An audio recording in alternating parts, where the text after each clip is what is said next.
The exercise of living in the continuous presence of the teacher will gradually make you one with him in quite a natural way. Not physically, of course, but in spirit. Eventually, it comes to a unification of the consciousnesses. You can transfer your consciousness to that of the teacher.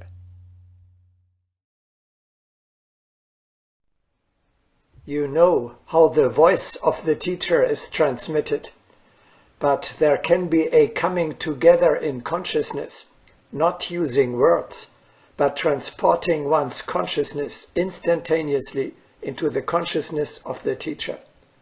One almost ceases to be aware of oneself, but the chalice is filled to the brim with straight knowledge. Such a union surpasses words, for it nurtures one with straight knowledge. Of course, it is not easy to attain such a state, but with expansion of consciousness it comes by itself, if not hindered by ignorance. All forms of communion are made possible by such a consciousness. Or you fill your consciousness with the consciousness of the teacher.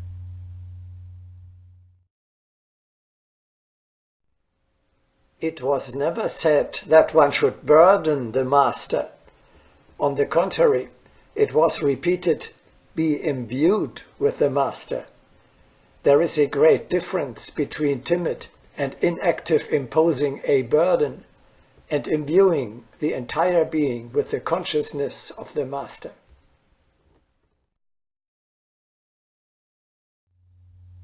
In both cases, you become in a sense a part of the teacher. Disciple and teacher become virtually identical, at least in consciousness. You think, feel, speak, and act in his spirit. You both are filled with the same spirit. You are, as the Bible so beautifully says,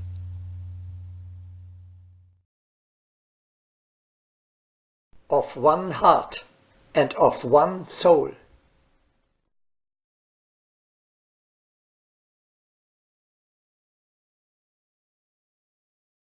He who is united to the Lord is one spirit with him.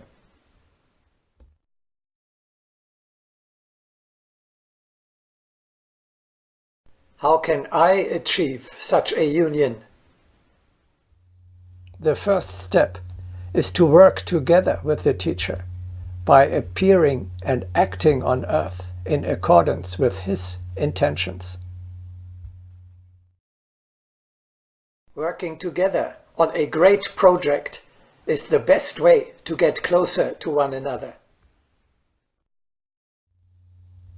You may continue to deepen this habit until you finally achieve a complete union of the consciousnesses.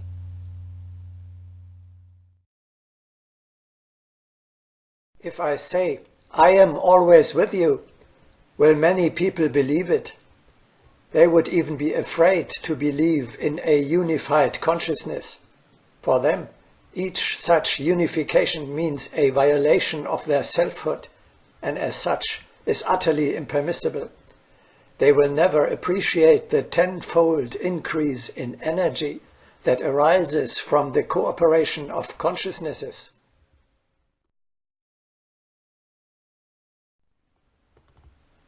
But without such cooperation, the entire teaching of the heart would be impossible.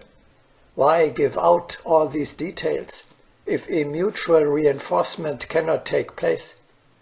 But if this principle is attainable, then it is likewise possible to extend it until it blossoms into the full unification of consciousness, called Paloria. In the case of those who have acknowledged the unification of consciousness and gone on to attain it, how greatly can they expand their work for the common good? Of course, I am speaking about the inner spiritual work, which the blind can neither perceive nor appreciate.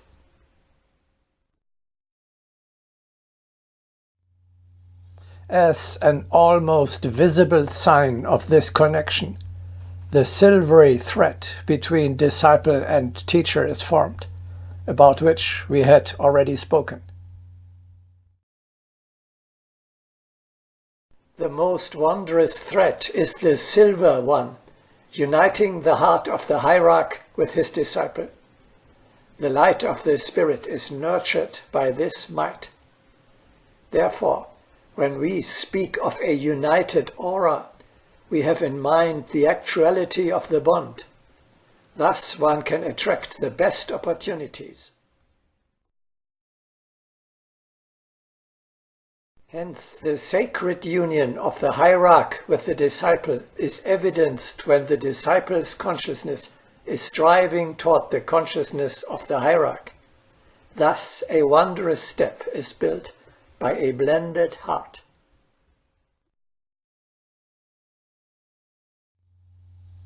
The unification of the consciousnesses allows you to work with the power of the hierarchy.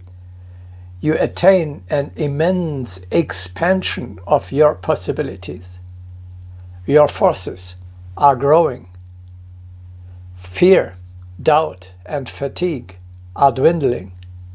You succeed just as the master would succeed if he himself would act. If you can visualize the image of the teacher in your consciousness with the most complete clarity, you can transfer your consciousness into his, and thus act, as it were, through his power.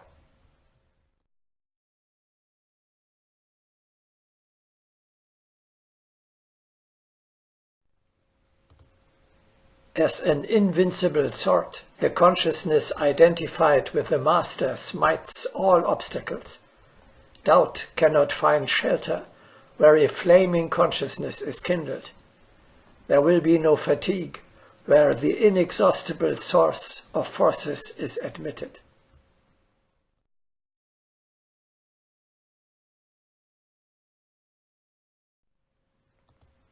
Fear cannot penetrate into the temple of invulnerable armor. Thus I advise acceptance of my shields, not through recourse to a saving protection, but by conquering through the blending of consciousness. I vouch for success if you are imbued with the Master.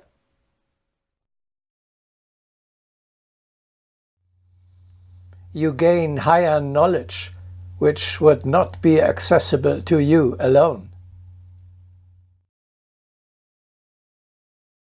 True understanding comes to us through closeness to the hierarch and the unification of our consciousness with the consciousness of the hierarch. But such unification may take place only when our inner essence is purified to such an extent that it is able to perceive and respond to the vibrations sent by the great teacher.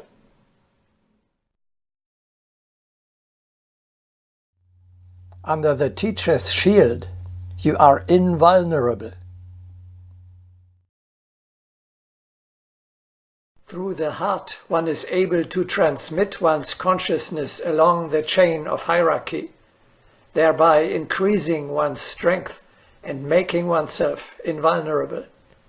It means that for such vital achievements, 3 elements are necessary: the heart, the hierarchy, and the concept of indivisibility.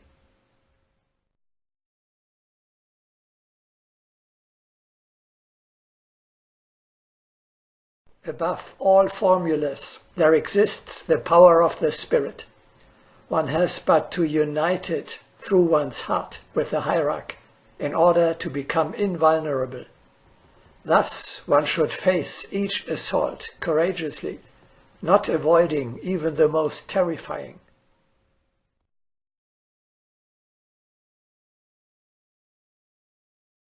About the Order of the Brothers Hospitallers, founded by St. John of God, Agni-yoga says,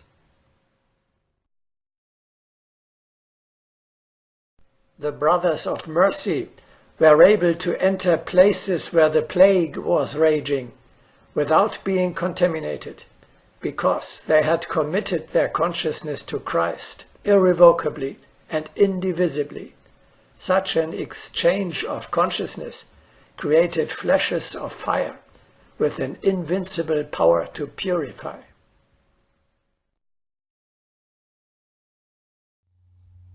Agni-yoga calls this sublime state High-Row inspiration. The ray of the higher consciousness is united with the rays of the close consciousnesses through fiery striving. When in the creation of good, the spirit is tensed in a fiery transport, the spirit is always unified with the higher consciousness. Each action can acquire a double force by the unification of the rays. The unified consciousness is the most immutable shield. The ray can pierce the consciousness, but we call the unification of the rays of the consciousness High-Row inspiration.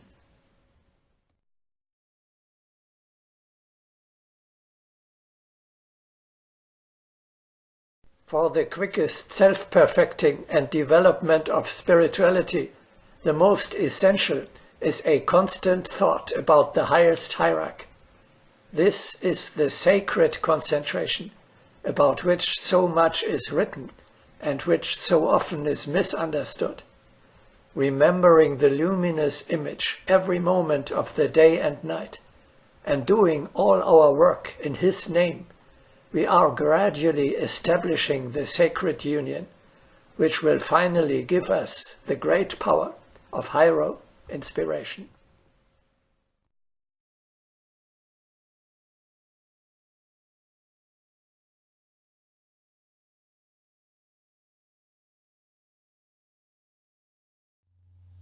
The last and highest variant of our exercise is to permanently transmit the image of the teacher to your third eye. This is the perfection of the practice of keeping the image before your inner eye, which we have just discussed. I myself do not practice this aspect yet because of the dangers involved, but would at least like to briefly report what Agni-yoga has to say about that. How can you ineffaceably imprint the image of the teacher on your inner being? When your consciousness prompts you to the necessity of possessing the constant image of the Master, retire to a quiet place and direct your sight upon the chosen image. After gazing intensely upon the image, close your eyes and transmit it to the third eye. Exercising thus, you will attain a vivid image, and you will feel a special intensified tremor of the heart. Soon the image of the Master will remain inseparably with you. You can test yourself before the sun, and you will still see the Master before you, sometimes without color, but afterward vividly and even in action.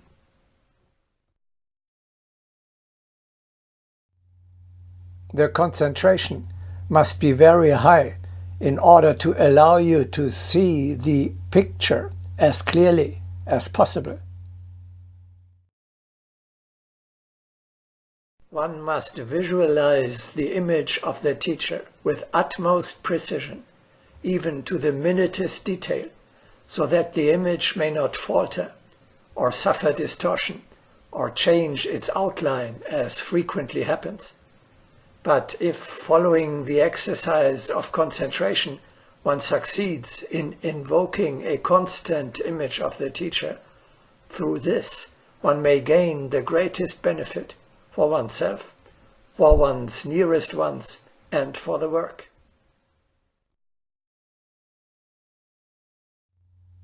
As always, you are warned against exaggeration and application of the exercise in the wrong place or at the wrong time. I suggest that you avoid overdoing the mental exercises. In the polluted atmosphere of cities, such concentration will merely lead to errors. Therefore, do not be in a hurry to impress upon the third eye the image of the teacher. It is better if you are able to fill your heart with a constant memory of and love for the great image.